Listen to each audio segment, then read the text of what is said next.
Secrets of Lepakshi నీకు తెలుసా? Fact number 1. Lepakshi అనే పేరు ఎలా వచ్చిందంటే, రావణుడు సీతమ్మను తీసుకెళ్తుంటే జటాయు అనే పెద్ద పక్షి యుద్ధం చేస్తుంది. కానీ గాయపడి ఇదే చోట పడిపోతుంది.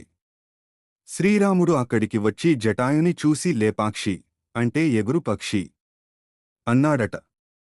అప్పటినుంచి ఈ ఊరికి అదే పేరు. Fact number 2. నేలకి తాకని అద్భుత స్తంభం. ఇక్కడ గుడిలో ఉన్న ఒక స్తంభం మామూలుగా ఉండదండి. నేలకి తాకదు. క్రింద గుడ్డ పెట్టి తిప్పితే అది సులభంగా జారిపోతుంది. ఇది చూసిన బ్రిటిష్ ఇంజనీర్లు షాక్ అయిపోయారు. ఇది ఎలా సెట్ చేశారో తెలియకపోయింది అని వెళ్ళిపోయారు. ఈ రహస్యాలు ఇంకా ఇలాంటి షాకింగ్ ఫ్యాక్ట్స్ తెలుసుకోవాలంటే పార్ట్ 2 అని కామెంట్ చేయండి. మరియు ఇలాంటి వీడియోలు మిస్ అవ్వకూడదంటే సబ్స్క్రైబ్ చేయడం మరచిపోకండి.